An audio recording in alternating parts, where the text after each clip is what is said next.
कांग्रेस के एमपी उम्मीदवारों के सिलसिले में वजीर आला रेवंत रेड्डी की क़यामगाह पर स्क्रीनिंग कमेटी का इजलास हुआ। हर हलके से 3 उम्मीदवारों के नामों को कतईयत देने के सिलसिले में बातचीत की गई। जल्द ही रियासत में रईतु और एजुकेशन कमीशन के क़याम की भी बात सामने आई है।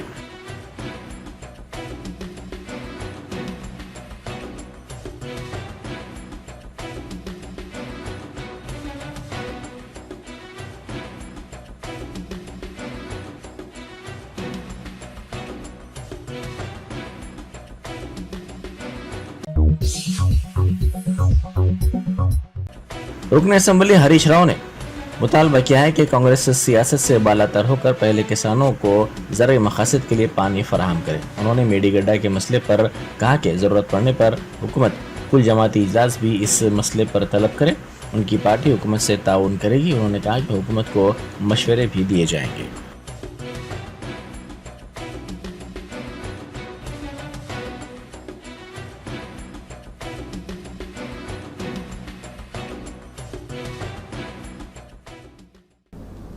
రైతుల పక్షాన ప్రజల పక్షాన పనిచేయాలి కానీ ఎంతసేపు ప్రతిపక్షం మీద బురద జల్లాలి, గత ప్రభుత్వం మీద బురద జల్లాలనేటువంటి చిల్లర ప్రయత్నాలు మానుకోవాలని చెప్పి నేను కోరుతా ఉన్నా. అంటే పార్లమెంట్ ఎన్నికల్లో ఓ 4 సీట్లు ఎక్కువ పొందాలి, గత ప్రభుత్వాన్ని బదనాం చేయాలనేటువంటి ఒక దుగ్ధ తప్ప ఈ ప్రభుత్వంలో ఇంకోటి కనబడతలేదు. కాంగ్రెస్ పార్టీ వ్యవహారం చూస్తూ ఉంటే రాష్ట్ర ప్రయోజనాలు రైతు ప్రయోజనాల కంటే కూడా రాజకీయ ప్రయోజనాలకు వాళ్ళు ఎక్కువ ప్రాధాన్యత ఇస్తున్నట్టు కూడా ఇవాళ కనబడతా ఉంది. అదేవిధంగా ఈరోజు గోబల్స్ ఆనాడు ఇప్పుడు ఒక రాజకీయ పార్టీ ఎన్నికలప్పుడు ఏదైనా మాట్లాడిందంటే కొంత అర్థం చేసుకోవచ్చు, కానీ ప్రభుత్వంలోకి వచ్చిన తర్వాత కూడా గోబల్స్ ప్రచారం చేస్తూ కాలాన్ని వెల్లదీస్తున్నటువంటి ప్రభుత్వం బహుశా ఈ దేశంలో ఎవరిదన్నా ఉందంటే అదొక రేవంత్ రెడ్డి గారి ప్రభుత్వం అని చెప్పి మాత్రం చెప్పక తప్పదు. నాకున్న అనుభవంలో ప్రభుత్వంలో ఉన్న వాళ్ళు ఇట్లా గోబల్స్ ప్రచారం చేస్తూ పబ్బం గడిపినటువంటి ప్రభుత్వం బహుశా ఆ ఘనత ఈ ప్రభుత్వానికి మాత్రమే దక్కుతుందని చెప్పి నేను మనవి చేస్తూ ఉన్నా. 100 కాంపోనెంట్లలో మేడిగడ్డ ఒక కాంపోనెంట్. ఆ మేడిగడ్డలో 86 పియర్స్లో 2-3 పియర్స్ దెబ్బతిన్నాయి. 100 కాంపోనెంట్లలో మేడిగడ్డ ఒకటి, మేడిగడ్డలోని 86 పియర్స్లలో 2-3 పియర్స్లు దెబ్బతింటే మొత్తం కాళేశ్వరమే దెబ్బతిన్నదనేటువంటి ఒక గోబల్స్ ప్రచారాన్ని మీరు చేసే ప్రయత్నం చేస్తూ ఉన్నారు. ఇప్పుడు వర్షాకాలం వచ్చేలోపు పునరుద్ధరణపై దృష్టి పెట్టండి, రైతులకు మళ్ళీ నీళ్ళు ఎట్లా ఇవ్వాలనో ప్రయత్నం చేయండి. ఆ రకంగా ఇలా ముందుకు పోవాల్సినటువంటి బాధ్యత ఇవాళ ఈ ప్రభుత్వం మీద ఉంది. ముఖ్యంగా ఇప్పుడు మనం అన్నారం బ్యారేజ్ దగ్గర ఉన్నాం.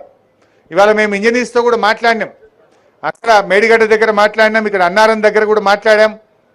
ఇవాళ అన్నారం బ్యారేజు దాదాపు ఇంటాక్ట్గా ఉంది. సుందిల్లా అన్నారం మనం కొద్దిపాటి ఏదైనా మరమ్మతులు కానీ కొంత గ్రౌటింగ్ కానీ ఏదైనా మినిమం రిపేర్స్లోనే అన్నారంను ఈ వర్షాకాలంలోపే దాన్ని పూర్తి చేసుకోగలిగితే వచ్చే వర్షాకాలానికి అన్నారం నుంచి మనం కాళేశ్వరం ఆయకట్టు కొంతవరకు మీట్ అయ్యే అవకాశం ఉంటుంది. అన్నారంకు దాదాపు 36 స్ట్రీమ్స్ ఉన్నాయి. మానేరు కూడా అన్నారంకి వచ్చి జాయిన్ అవుతుంది. మనము ఇక్కడి నుంచి కొంత నీళ్ళని తీసుకోవచ్చు. వరద తగ్గిన తర్వాత అవసరమైతే ఒక కాపర్ డ్యామ్ కూడా వేసుకొని మనం మేడిగడ్డ పంపుల్ని కూడా ఉపయోగించుకొని కాళేశ్వరం ఆయకట్టును పూర్తి స్థాయిలో మరి రైతుల ప్రయోజనాలు కాపాడేటువంటి అవకాశం. महकमा मौसमियात ने इस मरतबा शदीद तरीन मौसम गर्मा की पेश क़यासी की है। महकमे ने अपनी रिपोर्ट में कहा कि रियासत में 2015 था 2017 और 2019 की सूरत हाल मुमकिन है जिसमें लू लगने से ज़्यादा अमवात हुई थी।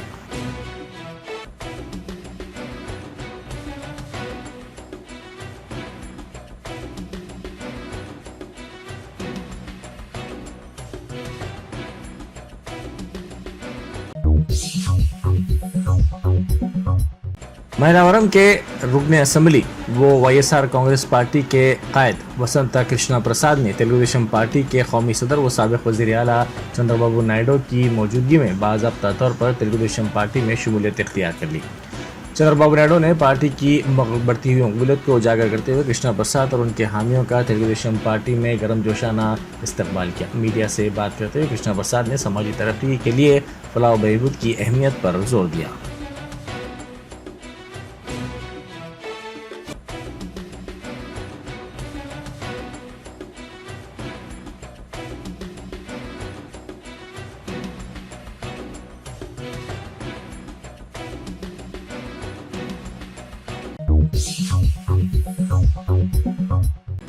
रुकन राज्यसभा दामोदर राव की वालदा चल बसी। साबिक रियासती वजीर वो BRS लीडर श्रीनिवास यादव ने उनके मकान पहुंचकर दामोदर राव को पुरसा दिया।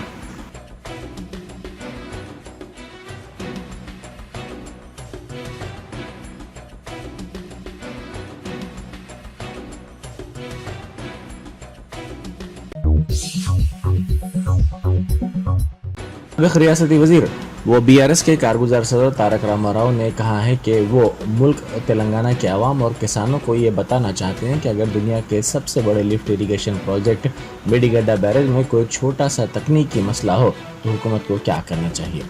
उन्होंने मीडिया से बात करते हुए कहा कि सबसे पहले इसकी तहकीकात होनी चाहिए, जो भी जिम्मेदार है उसको सजा दी जानी चाहिए, साथ ही इसकी मरम्मत के काम जंगी खतूत पर अंजाम दिए जाने चाहिए।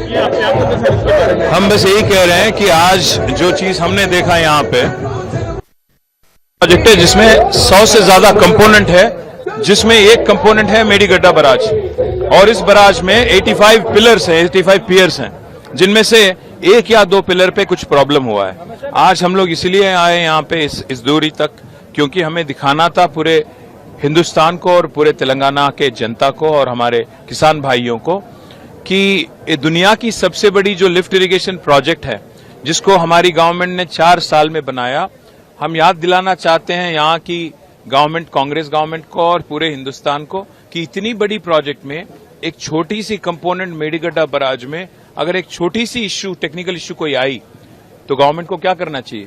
पहली बात तो ये करना चाहिए उनको कि एक इंक्वायरी बैठाना चाहिए और जो भी उसके लिए जिम्मेदार है उस पर एक्शन लेना चाहिए। और दूसरी बात, सबसे अहम बात, वॉर फुटिंग पे रिपेयर और रेक्टिफिकेशन करवाना चाहिए। आज हमारी यही डिमांड है क्योंकि आज हम लोग देख रहे हैं कि आज हमारे बहुत सारे किसान भाइयों को आज उनको पानी नहीं मिल रहा है और आगे जाके 2 महीने के बाद जो समर आने वाली है उसमें पीने की पानी का भी तकलीफ हो सकता है। इसीलिए हम कह रहे हैं अगर दुश्मनी आपकी हमारे साथ है, मतलब पॉलिटिकल दुश्मनी है, पॉलिटिकल राइवलरी है, तो आप चाहे कुछ भी कर लो, बट हम पे जो गुस्सा है इसको आप किसानों पे मत आप निकालो। ये हम रेवंत रेड्डी और उनके सरकार से कह रहे हैं। आज हम मेडीगड्डा जो आए ये पहला कदम है। इसके बाद हर वो कंपोनेंट जो कालेश्वरम प्रोजेक्ट में 3 बराजेस हैं, 15 रिजर्वायर हैं, 21 सब स्टेशन है, 19 पंप हाउस हैं, 200 से ज्यादा ग्रेविटी टनल्स हैं, अंडरग्राउंड टनल्स हैं, 1500 किलोमीटर से ज्यादा ग्रेविटी टनल्स हैं और 140 TMC रिजर्वायर कैपेसिटी है स्टोरेज की। इन सबको भी हम विजिट करेंगे और लोगों को बताएंगे कि कालेश्वरम एक मेडीगड्डा नहीं है, कालेश्वरम काफी बड़ा है और कालेश्वरम जब पूरी तरह से मुकम्मल हो जाएगा, पूरी तरह से कामयाब हो जाएगा, 40 लाख से ज्यादा एकड़ को पानी मिलने वाला है, 40 लाख एकड़ों को खेती का पानी मिलने वाला है। कुल हिंद मजलिस इत्तेहादुल मुस्लिमीन के 66 साल की तकमील की मसरत में अहियाए मजलिस का जश्न आज दारुस्सलाम में मनाया गया। बैरिस्टर असदुद्दीन ओवैसी MP व सदर कुल हिंद मजलिस इत्तेहादुल मुस्लिमीन ने पार्टी परचम लहराया। रस्म में परचम कुशाई के बाद दारुस्सलाम के मैदान में बड़े पैमाने पर जलसा भी हुआ। हर साल की तरह इस साल भी मजलिस के सदर मुतमदीन कारपोरेटर्स ने अपने इलाकों से बाइक रैलियों के जरिए दारुस्सलाम पहुंचने को यकीनी बनाया। दारुस्सलाम में रस्म परचम कुशाई के बाद खुसूसी खिताबात भी हुए।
भाई जरा हटाओ, इनको जाने दो भाई, भाई जरा इनको जाने दो, रास्ता दो भाई, जरा जाने दो, रास्ता दो भाई, जाने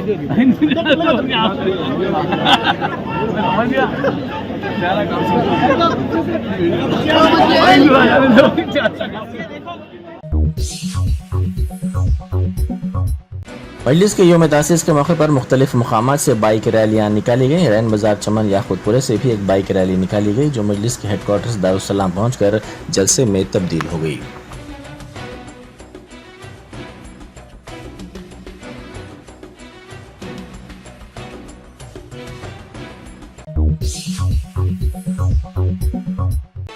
मजलिस के योम तासीस के मौके पर मजलिसी कारपोरेटर राशिद फराज की क़यादत में बाइक रैली निकाली गई। ये बाइक रैली, जिसमें सैकड़ों मुहिबान मजलिस और मजलिसी कारकुनान थे, दारुस्सलाम पहुंची।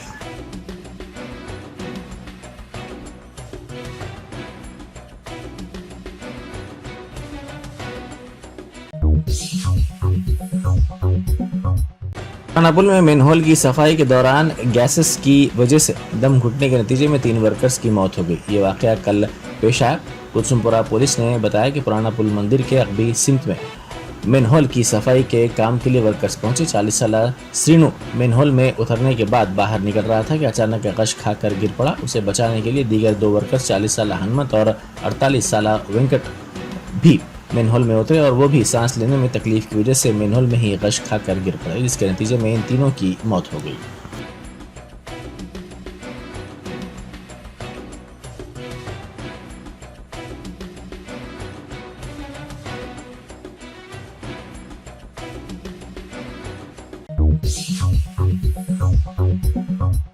पिज़ानिया का एक तरबियती तैयारा तकनीकी खराबी का शिकार हो गया। ज़राए के मुताबिक हाइड्रोलिक व्हील्स के खुल जाने की वजह से तैयारा तकरीबन 40 मिनट तक हवा में चक्कर काटता रहा। बादअज़ा बेगमपेट एयरपोर्ट में तैयारे की महफूज लैंडिंग हुई, जिस पर तमाम ने राहत की सांस ली। बताया जाता है कि इस तैयारे में पायलट समेत 12 अफराद मौजूद थे।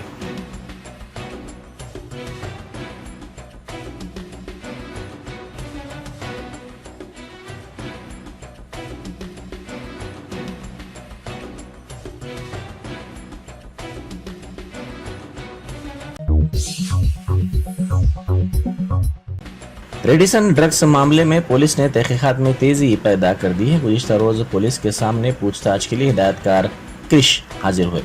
पुलिस ने उन्हें नोटिस दी थी। तकरीबन 4 घंटे तक उनसे पूछताछ की गई। बादअज़ा उनके खून और यूरिन के नमूने हासिल किए गए।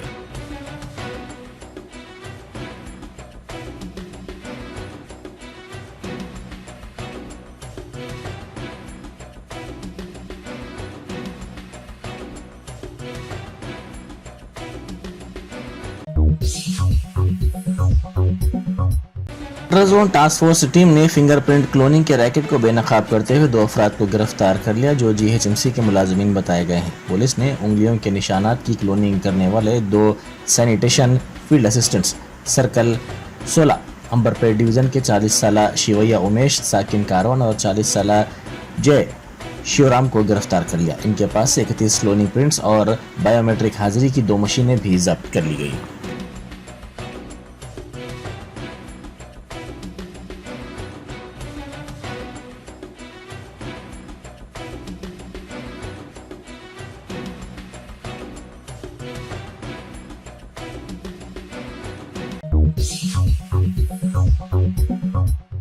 रामेश्वरम धमाके के मुलजिम की फुटेज सामने आई है। यह शख्स कैफे में दाखिल हुआ, जहां इसने इडली का ऑर्डर दिया और बादअज़ा दरख्त के पीछे बैठने के बाद वहां से चला गया। इसकी ये फुटेज सोशल मीडिया के मुख्तलिफ प्लेटफॉर्म्स पर तेजी के साथ वायरल हो गई है।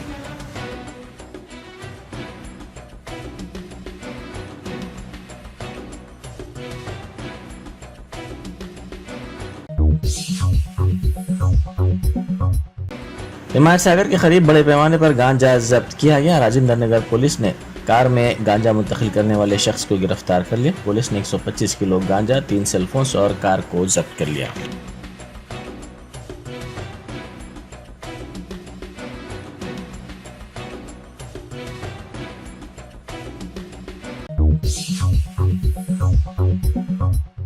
मंतियाल में 3 एकड़ पर फैली गन्ने की फसल को आग लग गई। ये वाकया जिले के सतक्कापल्ली इलाके में पेश आया। जराये के मुताबिक ये फसल विठल नामी किसान की थी। शुबा किया जा रहा है कि नामालूम अफराद ने इस फसल को आग लगा दी। ये वाकया कल शब पेश आया। विठल ने इस सिलसिले में पुलिस से शिकायत की।